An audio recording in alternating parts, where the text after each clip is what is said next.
Hello guys, welcome back to my channel. তো চলে এসেছি আবারও একটা শর্টস নিয়ে। তোমাদেরকে বলেছিলাম রিসেপশনের গ্র্যান্ড পার্টিটা তোমাদেরকে দেখাবোই। তো এত সুন্দরভাবে ডেকোরেশন হয়েছে, কি আর বলবো। এত সুন্দর ডেকোরেশন দেখে আমি জাস্ট মুগ্ধ হয়ে গিয়েছিলাম।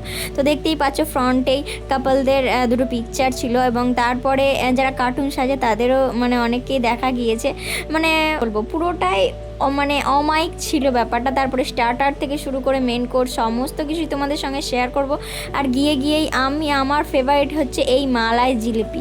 এইটা মানে দেখতে পেলে আমি আর কোনো কিছুই খেতে চাই না, মানে এত ফেভারিট আমার এই জিনিসটা। তোমাদের কার কার ফেভারিট নিচে কমেন্টে অবশ্যই জানাও। তারপরে একটু পকোড়া খেলাম, ভেজ পকোড়া ছিল, তারপরে কফি ছিল, কিন্তু ফুচকা আমি খাইনি। কিন্তু মা দই ফুচকা নিয়েছিল, সেখান থেকে এক পিস অন্তত খেয়েছি। তো দেখতেই পেলে রিসেপশনের মেন গেট ছেড়ে যখন উপরে উঠলাম তখন গনুবাবুর সঙ্গে দেখা হলো, দেখতেই পেলে।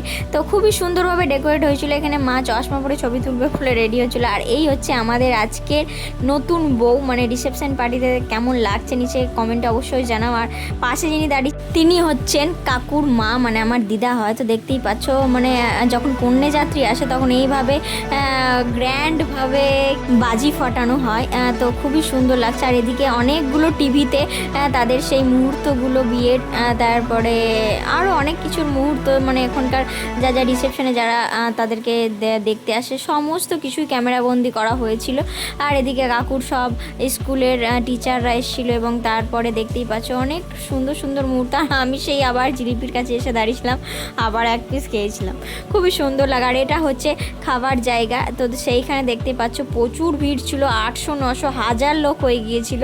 তো আমরা আলটিমেটলি জায়গা পেয়েছিলাম খেতে। তো দেখতেই পাচ্ছ তুমি থালা জল দিয়ে, তারপরে স্যালাড, ভেজিটেবিল চপ দিয়ে শুরু হলো। তারপর রাধা বল্লভী ছিল, চানা মশলা ছিল, আরও যে ছিল সেটা তোমরা নিচে কমেন্টে আমাকে অবশ্যই জানাও। আস্তে আস্তে এত খাবার ছিল যে আমি বলতে গিয়ে জাস্ট আমার এখন জিভে জল চলে আসছে। তো সেই দিন আমি জিলিপি খেয়েছিলাম বলে বেশি কিছু খেতে পারিনি। তো খাবারগুলো সত্যি খুবই সুন্দর হয়েছিল। আর কি বলবো, লাস্টে তো আমি জানোই যে পাঁপড় দিয়ে চাটনি খাই, সেটা আমাকে খেতেই হবে, আর নাহলে আমার মনটা খারাপ হয়ে যায়। তারপরে আইসক্রিম হাতে নিয়ে পানের মহলে চলে এসেছিলাম, কিন্তু পান রেডি হচ্ছিলো বলে আমি একটু ওয়েটিং লিস্টে বসেছিলাম, কারণ আমাদের পাড়ারই লোক সব।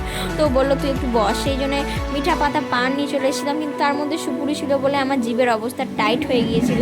আর এদিকে সবাই মিলে নাচ শুরু হয়েছে। তো তোমরা এইভাবে বিয়েতে কে কে এনজয় করো, আরও নিশ্চয়ই সবাই এনজয় এভাবেই করো। তো কমেন্টে অবশ্যই জানাও ব্লগগুলো কেমন লাগছে দেখতে। আর কি ধরনের ব্লগ তোমরা চাও বা শর্টস তোমরা চাও, সেটা আমাকে কমেন্টে অবশ্যই জানাও। আমার লুকটা কেমন লাগছে জানিও। দেখা হচ্ছে পরের শর্টসে। Bye bye.